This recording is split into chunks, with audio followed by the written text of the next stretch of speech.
Muito bem, enquanto o pessoal está ingressando, doutora Edna Glauber. Doutora Edna tem uma clínica de psicologia, Clínica Glauber, tem um site, tem um endereço ali no Instagram. Vamos começar falando um pouquinho sobre isso, Edna, enquanto o pessoal está ingressando aqui? Vamos sim, deixa eu me apresentar. Antes de tudo, eu quero te parabenizar pela sua live maravilhosa. Muito boa, adorei, aprendi bastante com você. Que isso, Bom, é um prazer, eu agradeço muito os seus comentários bondosos, mas eu é que vou aprender com você hoje. ah, bom, eu sou a Edna Glauber, eu sou, como disse, o nosso grande amigo aí, Ricardo, sou psicóloga cognitiva há 20 anos, né? Atualmente eu trabalho com relacionamentos abusivos, com mulheres. Já venho nessa jornada aí há um bom tempo, né? Minha especialidade é relacionamentos, no contexto geral. Trabalho com hipnose também, né? A hipnose e o coaching são apenas mais ferramentas a mais para a gente poder oferecer melhores resultados para os nossos pacientes. Fale pra Dentro gente do que eu faço... do Alô? seu, Está me é, ouvindo? gente do seu site também, o seu endereço no Instagram. Falo sim. O meu endereço no Instagram é clinica.glauber. Né? O meu site é www.clinicaglauber, clínica de psicologia.com.br. O meu nicho de também trabalho também com fobias, né? Com pessoas com problemas de ansiedade, com pessoas com problemas de relacionamento, inadequação dentro de um trabalho. Então, nós fazemos todo esse trabalho dentro da clínica aqui, com esses tipos de procuras. Excelente. Glauber, nós conversamos um pouco antes, não tínhamos conversado sobre isso.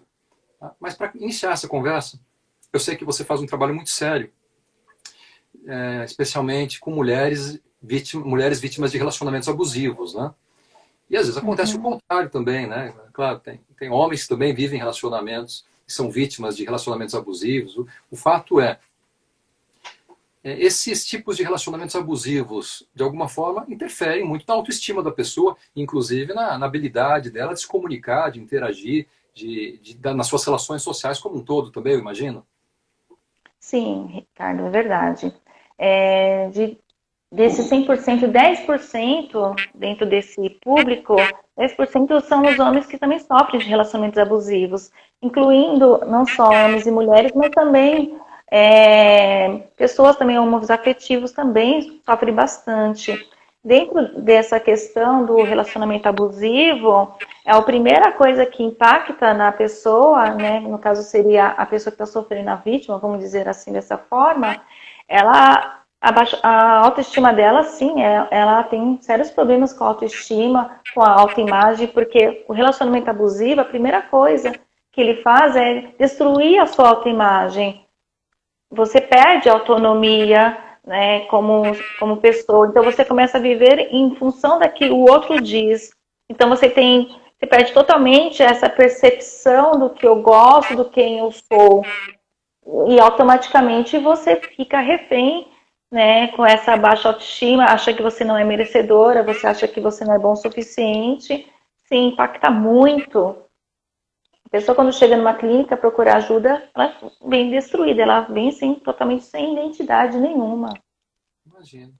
Obrigado, Edna. Não sei se você tem mais algum comentário inicial nesse início de live, algo que eu tenha esquecido, talvez, de dizer, fique à vontade. Senão eu gostaria de fazer algumas perguntas, conversar um pouquinho com você. Depois acredito que os nossos colegas participantes dessa live também vão ter algumas dúvidas e serão incentivados daqui a pouquinho a participarem também.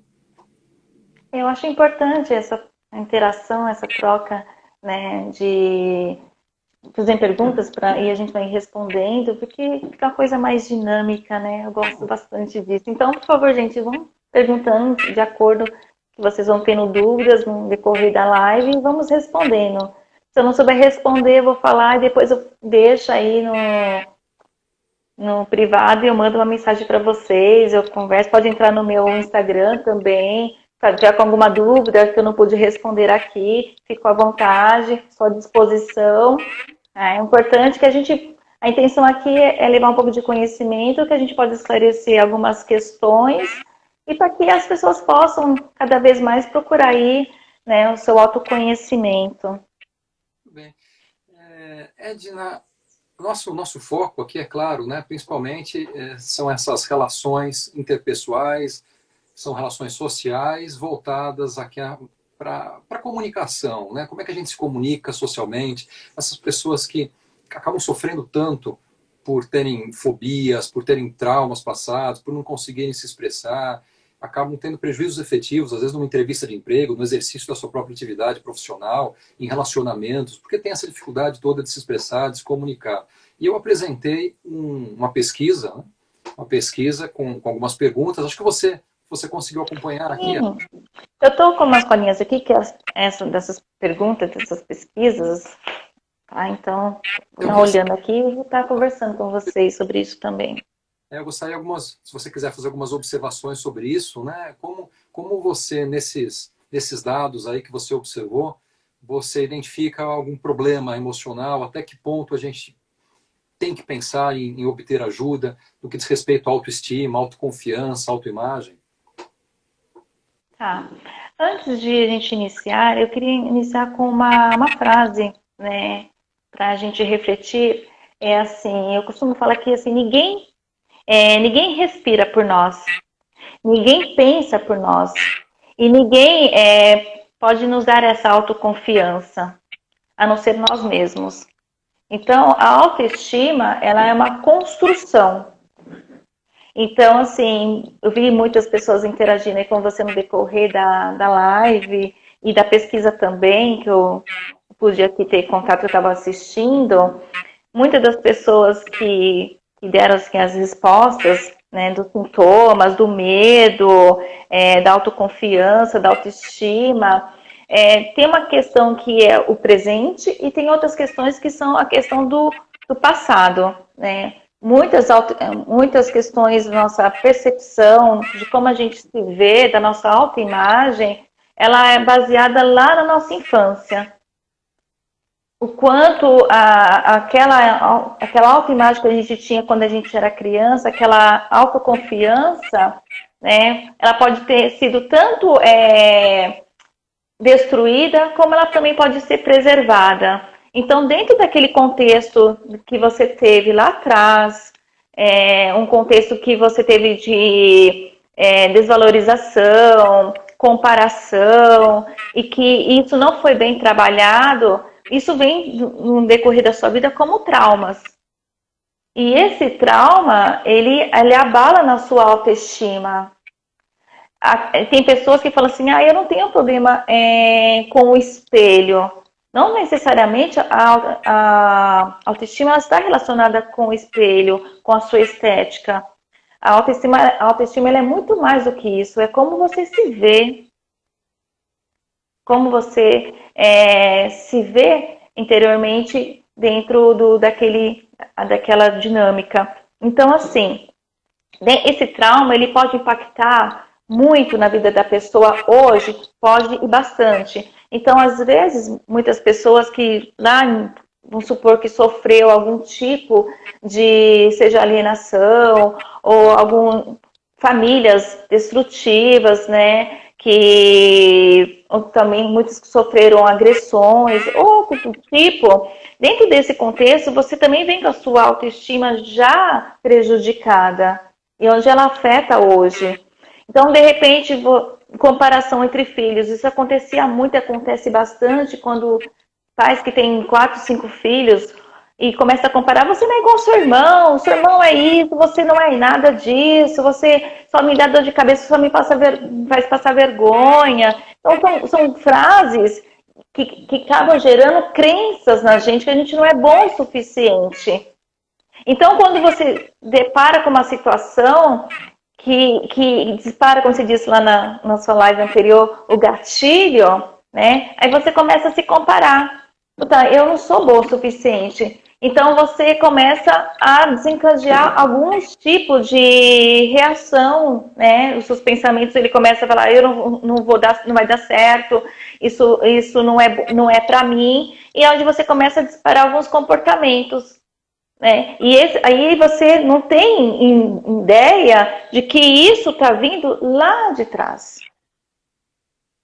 Você acha que aqui você dá desculpas, tipo, eu não fiz uma boa formação, se eu tivesse me formado em tal faculdade, talvez eu seria melhor, eu preciso de mais especialização, eu preciso fazer mais uma pós-graduação. Então você vai estar sempre em busca de alguma coisa, você nunca vai estar satisfeito.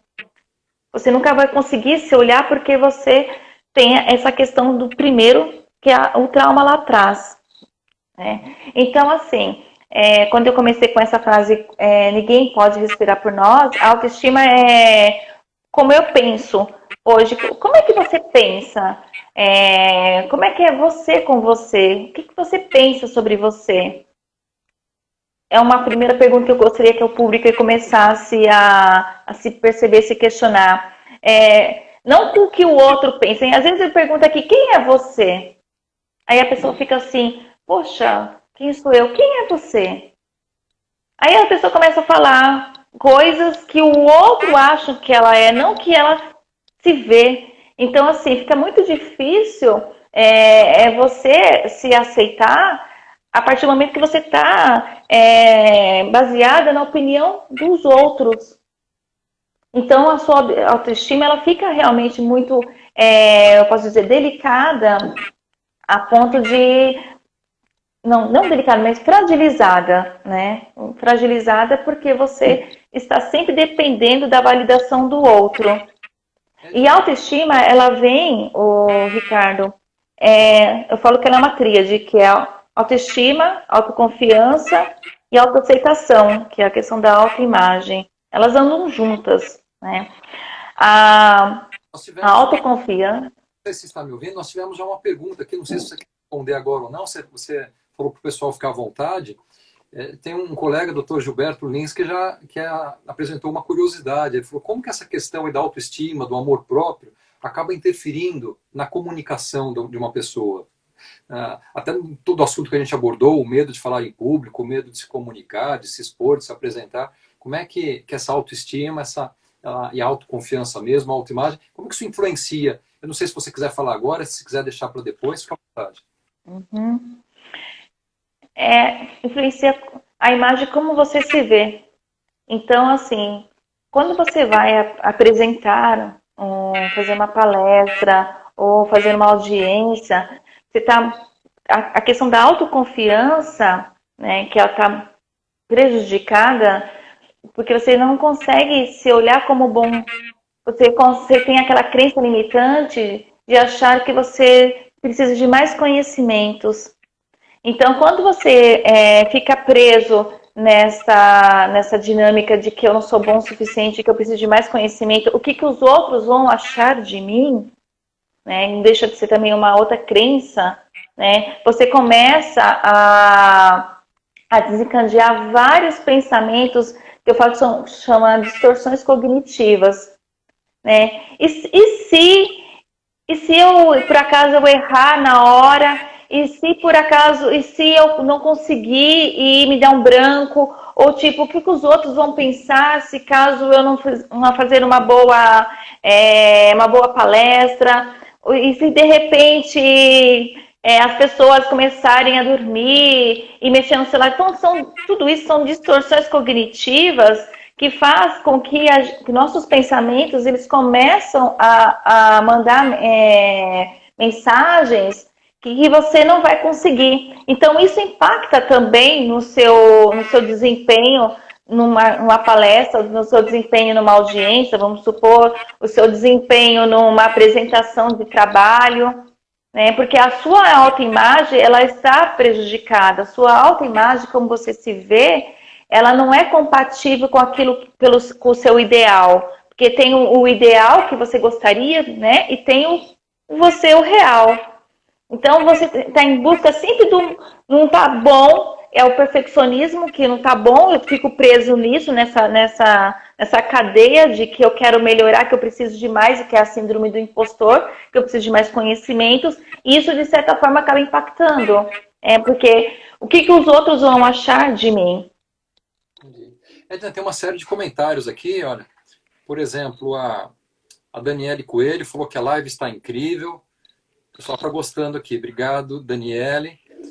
Ela, deixa eu ver, disse que está anotando tudo. Depois a Ângela Duarte comentou, olha, exatamente, eu buscando me encontrar novamente. Transtorno de ansiedade, maravilhosa essa live. Obrigado, Ângela.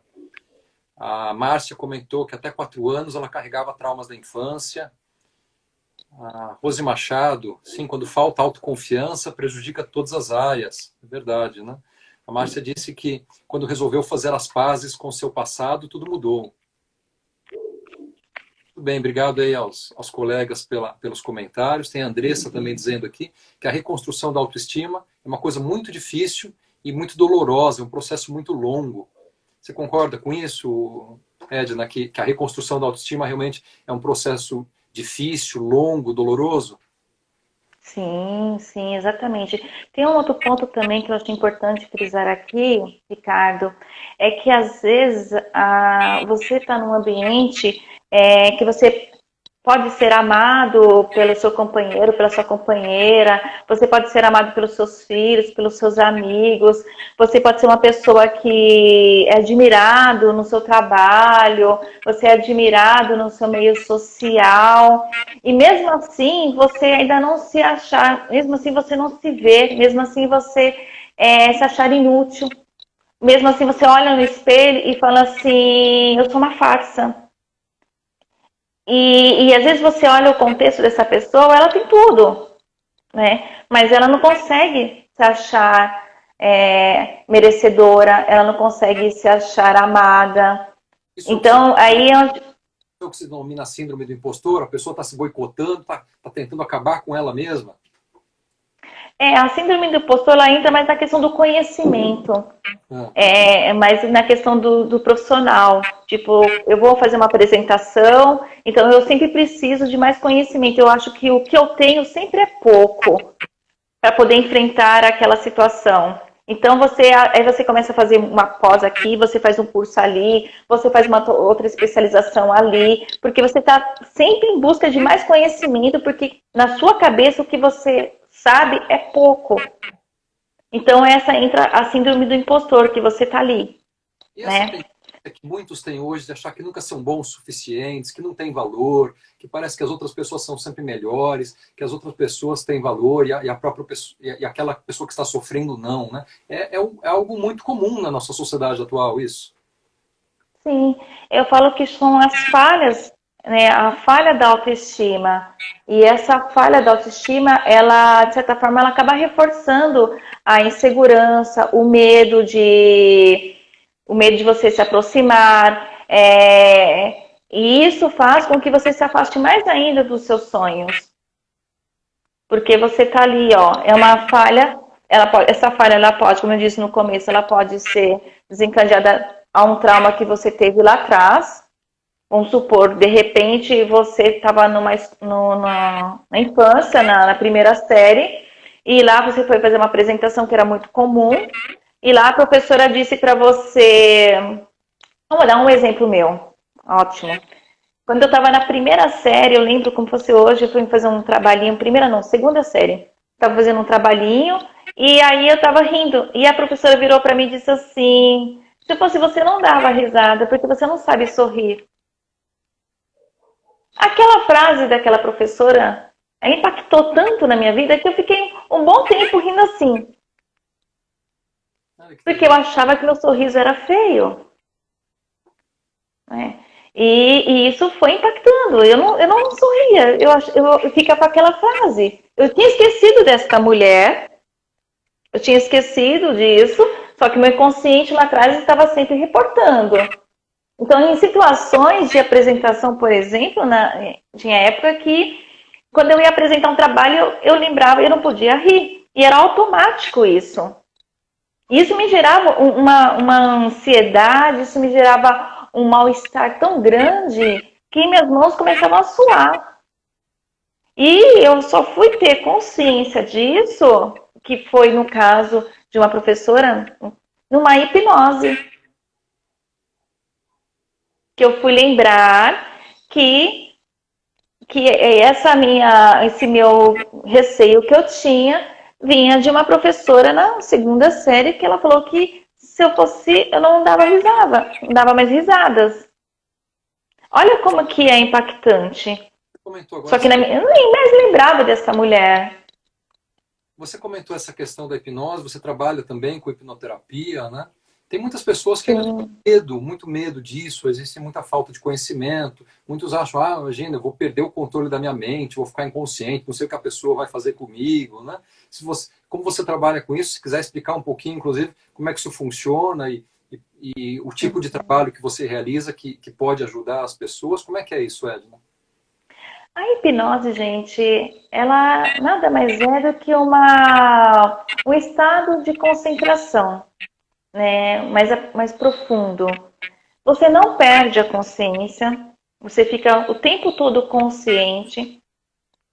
E a sugestão que a pessoa, que o hipnólogo, ele dá, cabe a você se você vai aceitar ou não. Por exemplo, você você sabe andar de bicicleta, você vai começar a aprender a andar de bicicleta. E só que você tem um receio que você não sabe se equilibrar direito naquela bicicleta. Então, o hipnoterapeuta pode sugerir que você coloque os dois pezinhos ali e comece a pedalar.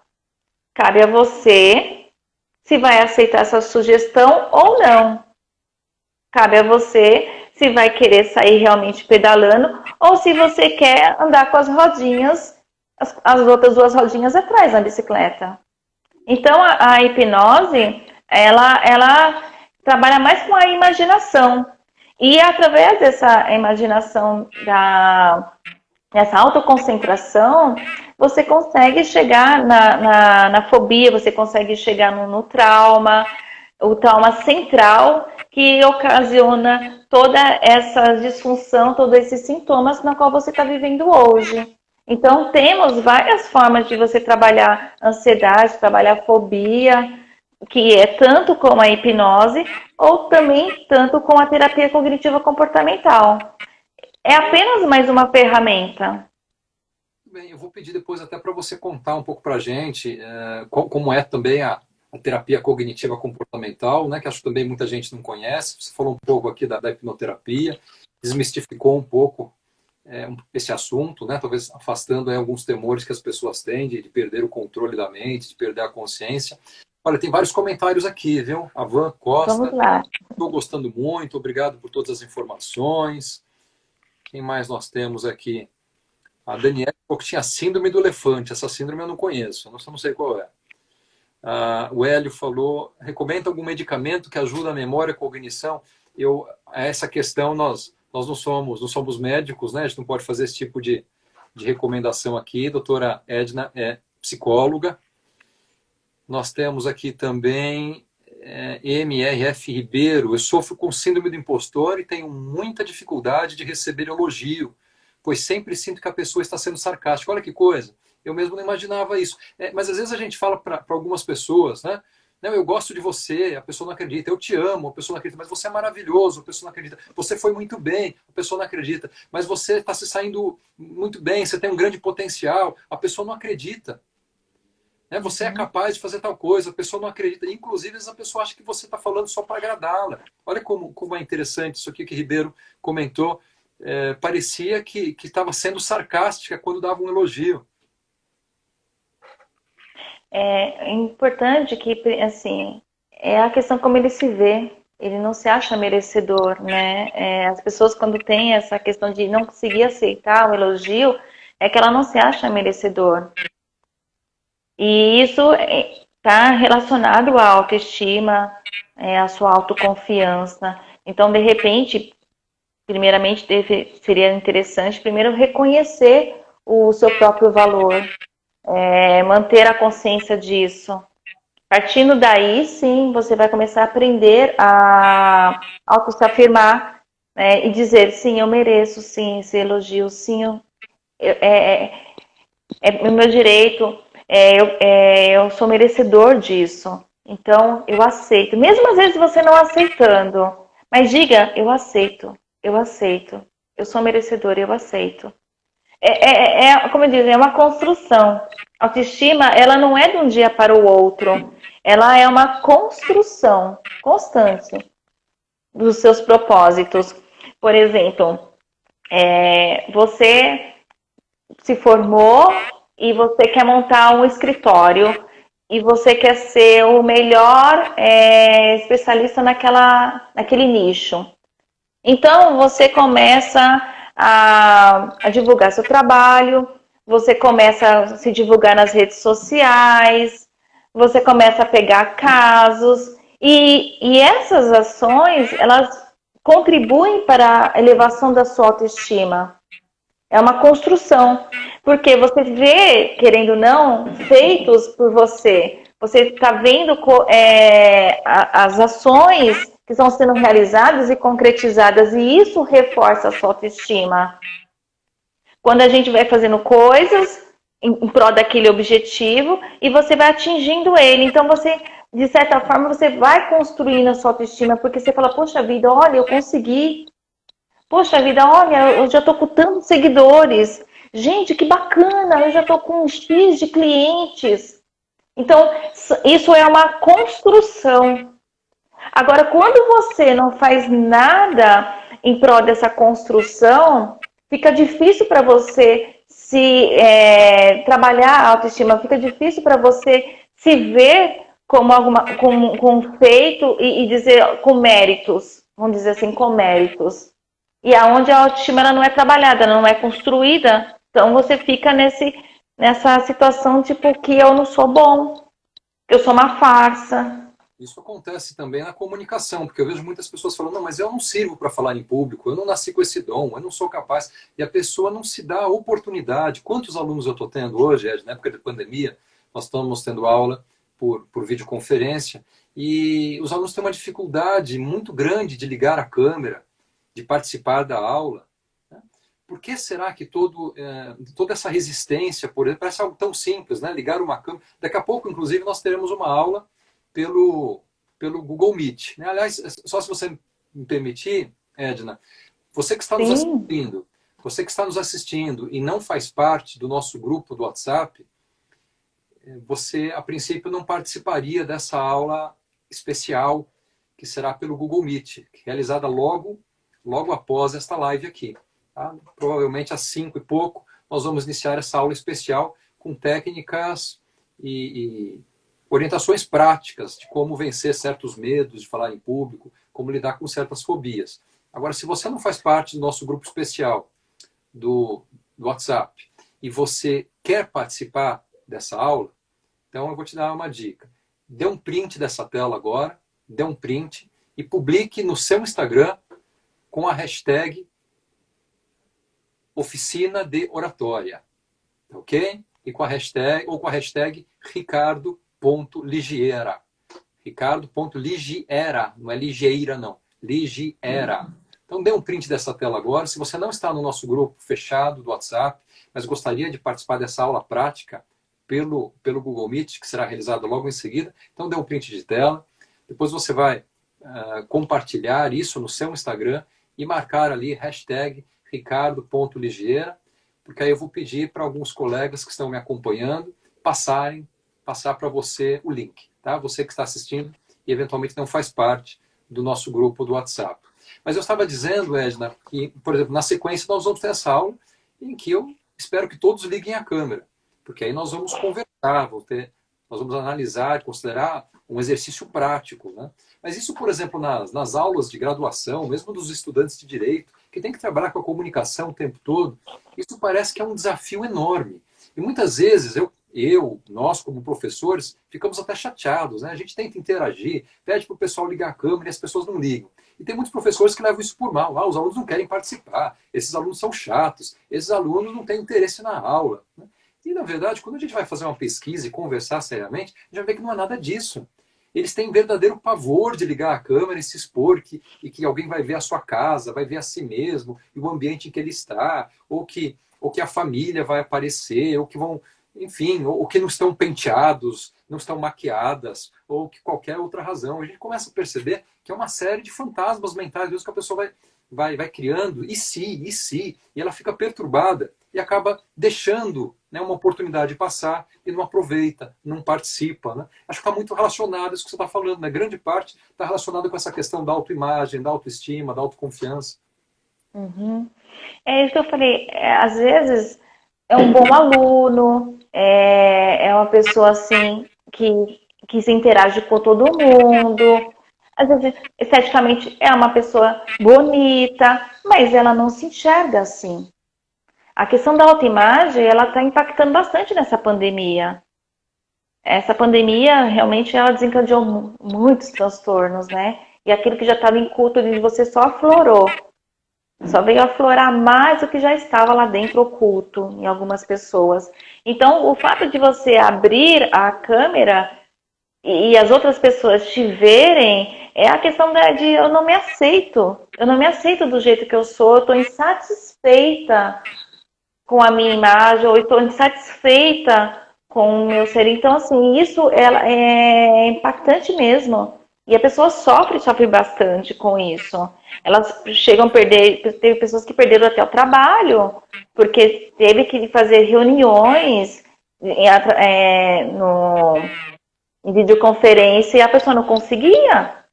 Ela não conseguia ligar. E aí ela teve muitos casos que perderam o trabalho.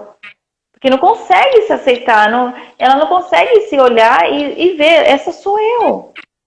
As pessoas estão com dificuldade, porque a mídia, de certa forma, né, ela contribui, porque ela vende uma imagem de perfeição que não existe.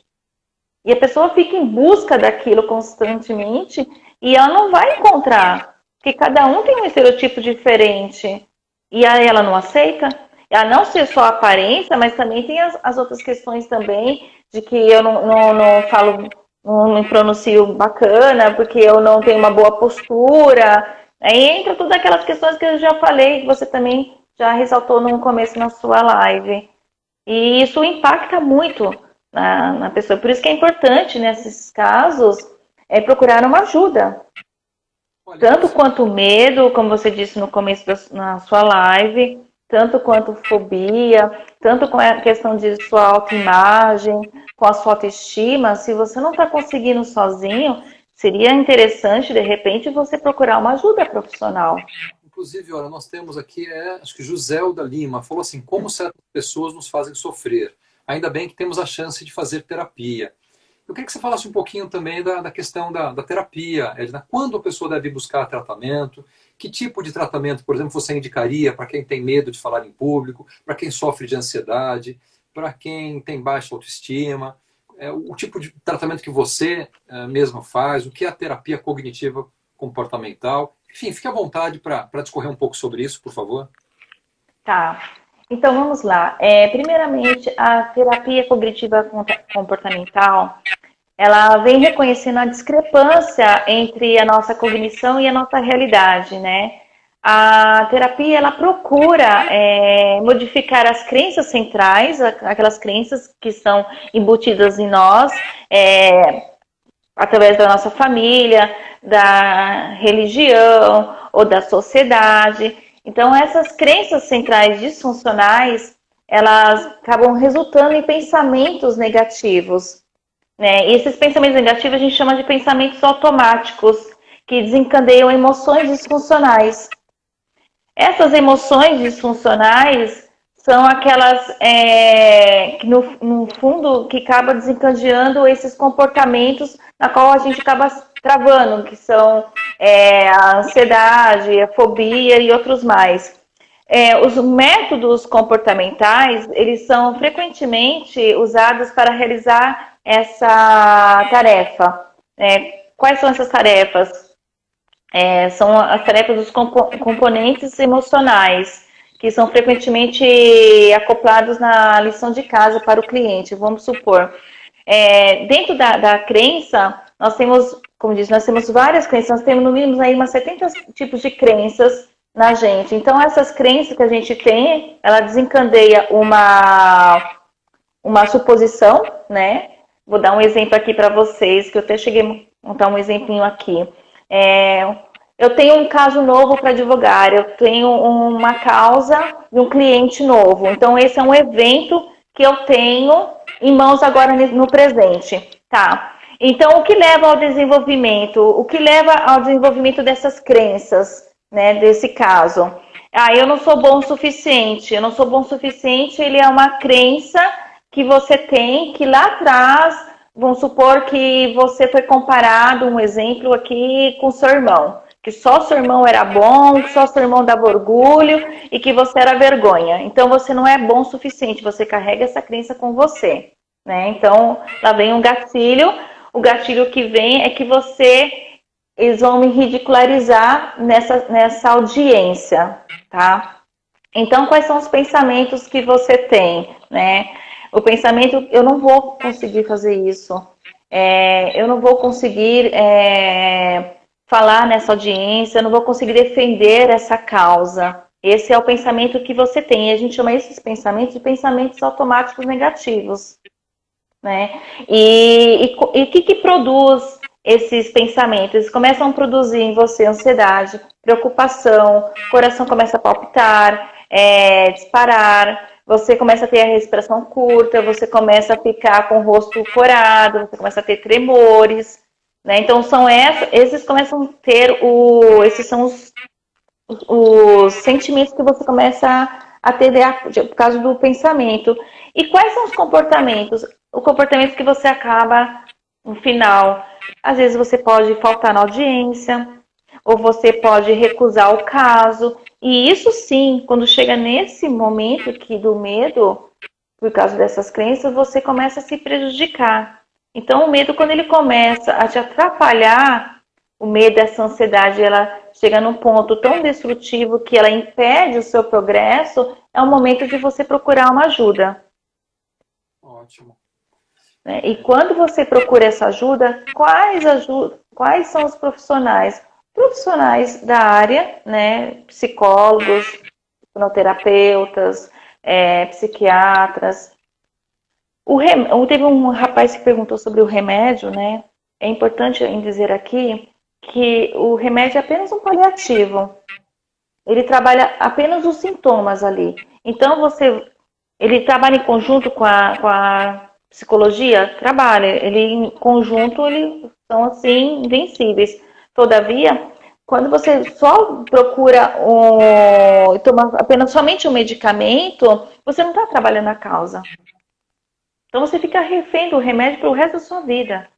Então, o interessante seria você trabalhar a causa, qual o motivo que me desencadeou esse trauma, esse medo, essa fobia. E sim, em alguns casos da ansiedade, por exemplo, quando a ansiedade generalizada, ela necessita de um remédio para que a pessoa, pelo menos, ela consiga manter um equilíbrio. Então, ele é importante também. Mas tem outros casos que não são tão acentuados, que a só terapia, ela resolve. Então, assim, é importante deixar isso claro, que tanto a importância da terapia quanto a importância também da psiquiatria, que os dois juntos eles fazem um trabalho de excelência, mas que é importante também dizer que só o remédio em si, ele não trabalha o problema inicial, né? Agora, Edna, eu queria abordar uma questão dentro de tudo que você está falando. Talvez uma cooperação entre diversos profissionais, ela pode ser muito útil também, né? Como, por exemplo, entre o psicólogo, o psiquiatra. E como entraria aí, por exemplo, o coach dentro dessa história toda? Né? Porque o coach, ele não é uma terapia, mas ele acaba sendo um processo que produz alguns resultados terapêuticos. Até onde o coach pode ir? Eu tenho formação em coach também, eu sei que você também tem formação em coach. Como é que a gente faria essa distinção? O coaching, ele trabalha do ponto atual que você está, aonde você quer chegar, né? O coach, ele não trabalha com traumas, ele não trabalha com patologia. Então, assim, algumas técnicas de coaching vêm de algumas técnicas do TCC. Por exemplo, o método socrático. o coach também usa. Então, o coach, ele é importante, que são profissionais, né, que fazem uma formação, que traz resultados, sim, mas resultado para pessoas que estão saudavelmente, emocionalmente saudáveis. Então, aquela pessoa, tipo, tem alguma dificuldade ela quer, um exemplo aí, ela quer atingir um cargo, ela quer uma promoção, ou ela acha que ela não está tendo bom desempenho no trabalho, ou ela quer angariar mais clientes, ou ela quer alavancar o comércio dela, o trabalho, enfim. O coach, ele vem com ferramentas eficazes, ferramentas efetivas que ajuda a pessoa a sair do ponto A e chegar no ponto B, que é o ponto desejável, que é o ponto que ela é o objetivo dela. E aí o coach, através de perguntas, né, que a pessoa, que ela mesma, que a resposta dá dentro dela, que ela vai chegar onde ela está querendo, que é o objetivo, a meta dela. Então, assim, agora trabalhar com traumas, trabalhar com patologias, isso o coach não tem essa formação e não tem essa capacidade para trabalhar com isso. Porque quando você começa a mexer com o inconsciente da pessoa, mexer com as feridas, e você não souber depois acalmar, diminuir aquela ansiedade, você pode causar um estrago na vida da pessoa. Mas o coach em si, ele é uma ferramenta muito importante. Eu uso aqui num consultório também, mas eu aviso para a pessoa, olha, eu estou usando uma técnica de coaching com você, quando é alguma coisa mais voltada para o lado profissional. No seu caso, você tem a grande vantagem porque você trabalha tanto você é tanto psicóloga quanto é coach, né? Então você pode trabalhar dos dois lados, né? E no caso de uma pessoa, por exemplo, que quer conseguir falar bem em público, talvez ambos ajudem, talvez em alguns casos até trabalhos em conjunto, né? Terapia junto com o coach. Exatamente. Tive muitos colegas que eram coach e passava o trabalho, olha, essa parte aqui é com psicólogo, eu vou trabalhar essa questão com você, essa outra questão tem que procurar um outro profissional. Essa é a forma mais sensata de trabalhar, quando a pessoa não tem uma formação, né, na área da psicologia ou da psiquiatria. Muito bem. E eu queria que você falasse um pouquinho, Edna, eu falei sobre a fobia, né? Falei muito sobre fobia na primeira parte da live. Algo que é muito comentado e recomendado para o tratamento de fobia é a dessensibilização sistemática. A dessensibilização sistemática é uma técnica utilizada dentro da terapia cognitiva comportamental? Sim, ela é uma técnica muito usada, sim. A gente trabalha esses pensamentos exagerados, disfuncionais, como eu expliquei, sobre os sintomas que a pessoa tem, por exemplo, de eu não consigo falar em público, eu tenho fobia de abrir a câmera. Então, são pensamentos disfuncionais. E quando ela se depara com essa situação, que é o medo constante, ela começa a desencadear vários sintomas. E é onde ela trava. É o medo de sentir medo. Então, esse medo de sentir medo é onde ela tem as crises dela, de fobia, de ansiedade generalizada, e onde ela acaba travando. E esse trabalho da terapia cognitiva comportamental, de sensibilização, o que a gente faz? A gente expõe a pessoa na situação, dentro do consultório, a gente faz com que o paciente se exponha, faz que ela lembre de alguma situação, e é onde ela começa a ter de novo, os mesmos sintomas, começa a ter o medo. Então, dentro daqui, a gente tem técnicas e ferramentas que a gente faz com que a pessoa ela vai de encontro com esses sintomas e ela começa a perceber que não acontece nada. Porque o medo da pessoa quando está com fobia é aquele medo de morrer. É o medo de sentir medo. Medo de sentir aquelas sensações. Então, ela começa, e isso vindo do nada. Acontece, você está ali bem e você começa a ter aqueles sintomas. Ou você vem de uma situação na qual foi um acontecimento e você também desencadeia aquele sintoma. Então, assim, A essa exposição você vai fazendo gradativamente, não é uma coisa assim de um dia para o outro. Mas é tipo, vamos supor aqui, eu dar um exemplo de medo de dirigir, tá? Que é a mesma coisa do medo de falar em público. Você não consegue, você trava, você tem medo, você tem todas aquelas sensações. Então a gente vai trabalhando aos poucos. Primeiramente, você vai pegar a chave. Você vai pegar a chave e vai ficar só olhando para a chave. Você fica uma semana olhando para a chave. A priori parece uma coisa tão boba, mas para aquela pessoa que está passando aquele medo, que ela tem aquele problema, para ela é significativo aquilo. Na outra semana, você vai andar até o carro e vai ficar olhando para o carro. Aí ela fica a semana toda olhando para o carro, como eu disse. E dentro de quando ela está olhando, ela vai desencadeando vários sintomas, né? Ela vai tendo vários sintomas. E aí ela vai se observando que aqui não está acontecendo nada. Está vindo aquele sintoma, mas ela está segura. Aí na outra semana, você vai chegar perto do carro, você vai pôr a mão no carro. Somente a mão no carro, mais nada.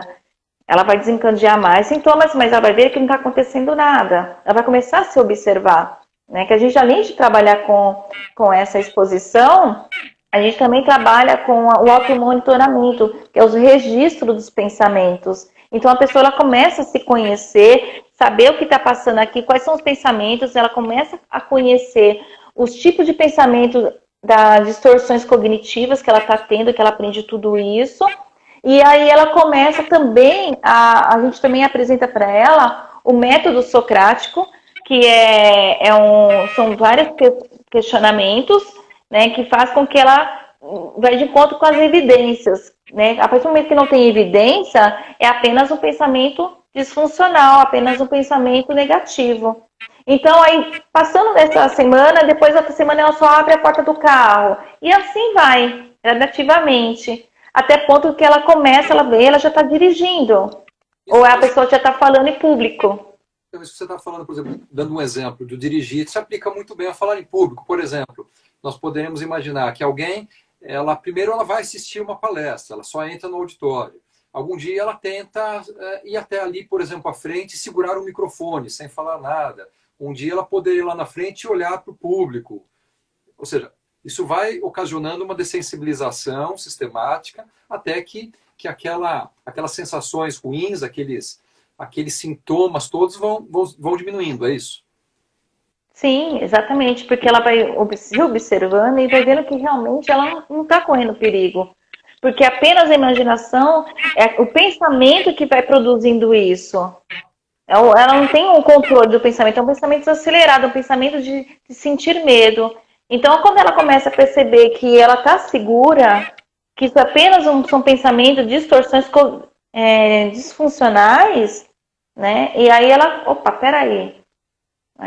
Então aí ela vai começando a sentindo confiança, ela vai conseguindo aprender a dominar o seu medo, né? Administrar suas emoções, e é onde ela consegue o êxito do que ela quer, que é falar em público, ou que seja dirigir, ou medo de se apresentar, enfim, são vários medos, né?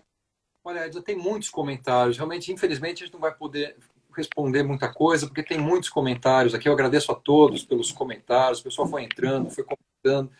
E, infelizmente, talvez a gente não vá conseguir, nesse momento aqui, responder a todas as perguntas. Mas eu gostaria já de deixar um convite a você de participar comigo numa outra ocasião. Talvez a gente prosseguir esse assunto, deixar uma live, talvez até para esclarecimentos, para responder dúvidas. O que você acha disso? Perfeito, estou à disposição e fico muito feliz se eu estou contribuindo aí, tá tirando as dúvidas e levando um pouco mais de conhecimento para as pessoas. Estou à disposição. Eu agradeço muito, muito obrigada a todos que estão aqui me assistindo, né, nos prestigiando. Obrigada mesmo. Olha, muitos colegas aqui, o Silvestre dizendo, doutora Edna, na medida que a senhora vai expondo seus conhecimentos, suas experiências, eu vou me identificando. Muito obrigado por dividir conosco tudo isso. Obrigado, Silvestre, pela participação aqui também. Obrigada. Nós temos aqui a Alana Santos, também comentou, obrigada por essa live, estou aprendendo muito e me ajudando a cuidar do emocional dos meus filhos. É verdade. Importante isso também. O Muito Silvestre havia bom. perguntado há algum tempo, Edna, será que essa ideia de se não achar merecedor tem alguma coisa a ver com alguma coisa lá do passado? Ele falou, será que não se achar merecedor tem a ver com alguma coisa lá do passado? Pode ter, né, Edna? Pode ter, não posso falar superficialmente assim, né? Precisa investigar um pouquinho Mas mais depende a do caso, história, né? né? Cada caso é um caso. Às vezes pode ser É, um fator que desencadeou nele, né, apenas recentemente, mas que é algo que já estava lá atrás. Apesar que a terapia cognitiva, ela trabalha o problema focado no presente. Né? Então a pessoa vem com a questão e a gente trabalha aquela questão em si. Edna, eu só tenho que agradecer aos colegas que estão presentes aqui conosco. Nós vamos prosseguir agora a terceira e última parte da aula, que vai ser pelo Google Meet. Quem está no grupo do WhatsApp vai receber o link daqui a pouquinho, tá bom? E você que não está no grupo do WhatsApp, se quiser participar, faça um print. Terminando essa live, você vai postar isso no Instagram, coloque hashtag ricardo.ligiera ou hashtag oficina de oratória. E aí eu vou pedir para os colegas localizar isso lá, entrar em contato com você e passar o link para você participar. Eu queria, inclusive, convidar você, Edna, não sei se vai poder. Vou sim, eu quero participar sim. Daí a gente continua inclusive, trocando algumas ideias juntos pelo Google Meet. Opa, com certeza. Vou ficar muito feliz. Obrigada pelo convite. Agora, quem está nos acompanhando aqui apenas pelo Instagram, eu quero agradecer, muitíssimo obrigado por sua atenção, por dispor desse tempo aqui conosco, e gostaria que você fizesse as suas considerações finais para os colegas aqui que estão acompanhando apenas pelo Instagram, para nos despedirmos deles. Obrigada, gente. Obrigada pela atenção atribuída aí, por estar com a gente 40 minutos, 40 não, 50 minutos, né? Aqui junto, não ter no sábado, poderia estar fazendo outra coisa, mas estamos aqui adquirindo mais conhecimentos. Gratidão, Ricardo, pela sua oportunidade, por estar aqui contribuindo um pouquinho com vocês aqui. Né? Eu acabei aqui perdendo um pouquinho o controle do tempo. Agora são 5h05. Nós começamos exatamente que horas, você se recorda? Nós começamos às 4h10, será? Não, começamos antes. Antes, né? Então acho que a nossa conexão realmente vai cair daqui a pouquinho. Vai cair, acho que em menos de um minuto. Então tá bom. Edna, mais uma vez, muitíssimo obrigado. Obrigada. Excelente bater esse papo com você, foi muito gostoso. O pessoal aqui, pelo que eu notei, está adorando, falando que excelente aula, ótima oportunidade. Obrigado a todos vocês. E segue lá no Instagram, clínica.glauber. Com certeza, clínica.glauber. Tem bastante assuntos legais que vocês vão gostar também. Muito bem, Edna, muito obrigado mais uma vez, mas a gente já continua junto agora pelo Google Meet. Então tá, obrigada. Obrigado a você, muito obrigado a todos e já deixamos a possibilidade de um novo encontro com a doutora Edna Glauber. Muito obrigado, fiquem com Deus. Bom final de semana. Para quem vai continuar conosco, daqui a pouquinho no Google Meet.